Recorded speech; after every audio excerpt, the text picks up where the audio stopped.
Well, I'm so excited, to get a chance to speak with you, Rhina. It's been so many years that, we've spent time together and I've learned a little bit about you, but I'm really, really looking forward to digging a little deeper. And one of the things I'm most excited about is the fact that, a career in broadcasting, that's not for any kind of a wallflower. And you are definitely not a wallflower.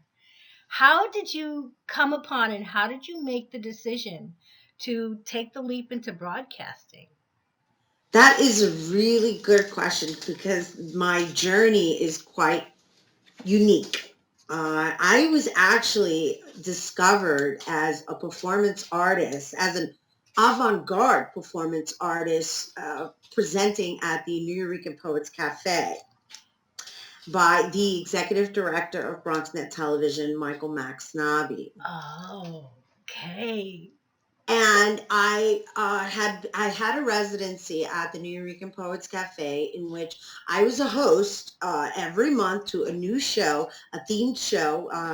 Our shows were thematic, and my style of hosting was actually through characters. So I had a different character every single month. Is that where Tata came from? No, Tata came later. Like they Okay. just come, like they visit when it's their time to come out. I get you. Like the spirits. Pretty That's the much. way. Yeah. And I kind of, allow them to come through me to have a voice, Yes. right? And so he had been visiting and documenting this show, which by the name was named La Reina's Barrio. It was my show, and it showcased artists from all genres. It's kind of what I do now, Yes. except it was done in a more avant-garde way.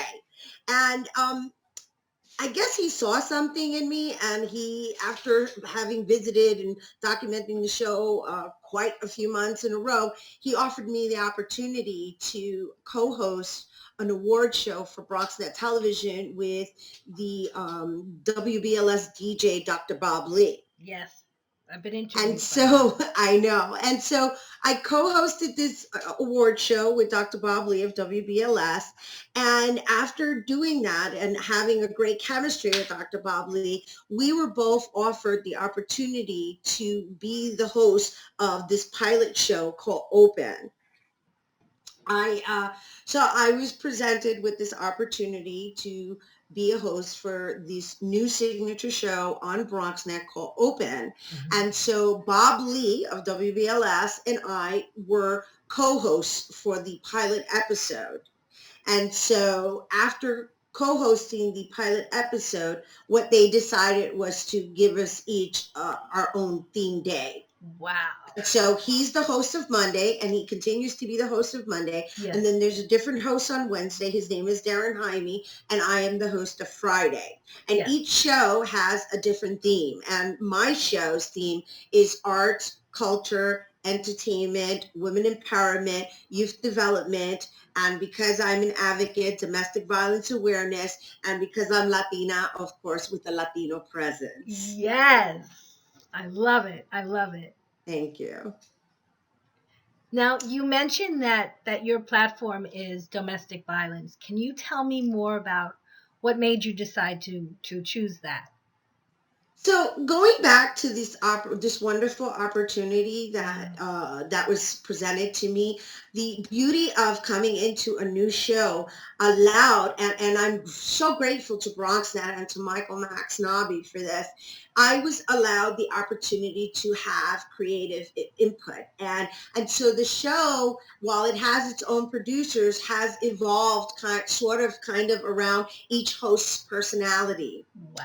And with that is how I'm able to say now, 9 years later, because I've been doing it 9 years Yes. now, the show's themes are these particular topics, or mostly the show is generally designed around these particular topics. And so I was in a domestic violence relationship, and I did not know I was in a domestic violence relationship at the time I was in it.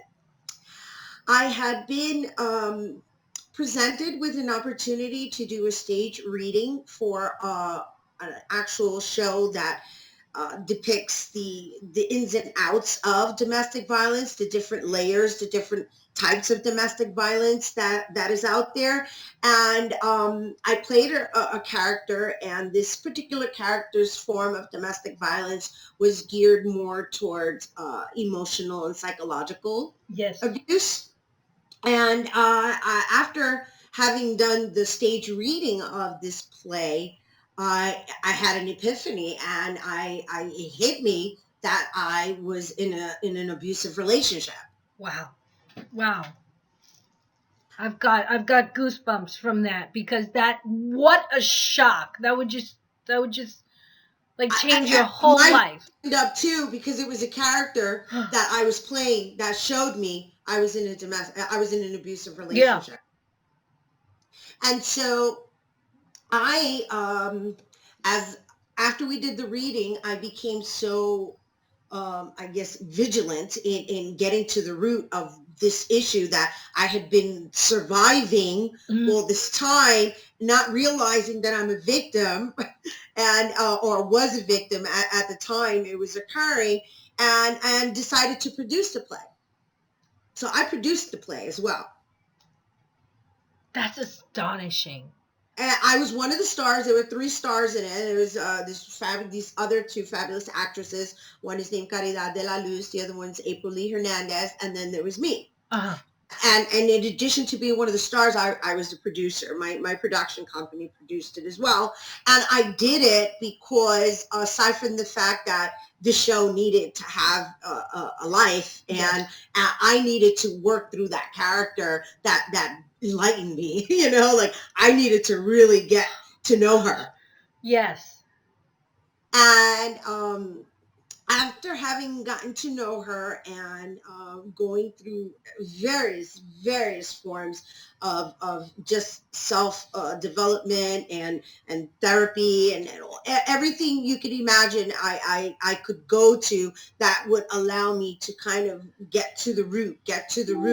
And so now, after having done all this work on myself, and speaking publicly, relating to the actual the cause, the disease, the impact that it has on our society, Mhm. doing extensive research, understanding the different layers now, and just the fact that unfortunately, I hate to say this, but we live in a domestic violent world. We really do. And so when I do speak, and I have been asked to be a keynote speaker, and or just be a speaker, I've actually been honored to be a godmother to a lot of different events related to domestic violence awareness. And one of the things that I emphasize is, aside from the fact that I will not identify myself as a victim, Right. because I happen to I'm enlightened, so I was able to overcome this I guess hole that I dug for myself. And while it did exist at some point in my life, and there is a story in who I've become today based on having gone through that, the one thing I try to express and hope it's picked up in an endearing manner, in a humble manner, in a warm manner, in a loving manner, is that people have to take responsibility for themselves. Mm-hmm. Yes. Well, you mentioned something so important. You mentioned that most of the time the victim is not aware of the fact that they're in a domestic violent relationship. It's true. And so going back to taking responsibility for oneself, Yes. there's there's a language, there's a common language being exchanged when you're in a relationship like that, whether it be verbally, emotionally, physically. There's something relatable that allows a person to be in that relationship. There's an understanding, because I there's an see. agreement between the two. Between the two people. Yes, Okay. yes. So you're And saying, but sorry. then I'm sorry. So that would mean that both people are aware of the fact that they're in a violent relationship. No, But what I'm saying is I'm a that little both uncertain. no, they whether they realize they're in an abusive relationship or not. What I'm saying is that they have some type of common interest that comes from their past that allows them to communicate. Absolutely, I When understand that. Yes. they're communicating the same way. There's a similarity. Yes. Whether some a lot of people go around pointing the finger. Oh, well, woe is me. They did that to me. They did that to me. They did that to me. But you know what? You cannot change anybody.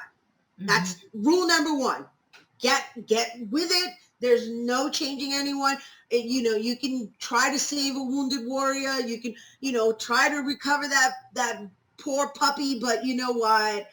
Really, what you're doing is a disservice to yourself, because you can't help anybody who doesn't want to be helped. That's And right. if you're looking to fulfill yourself by trying to help someone, then help yourself. That's the way. That's the way. Yes. Because Yeah. when you do that, you no longer resonate to the same kind of energy.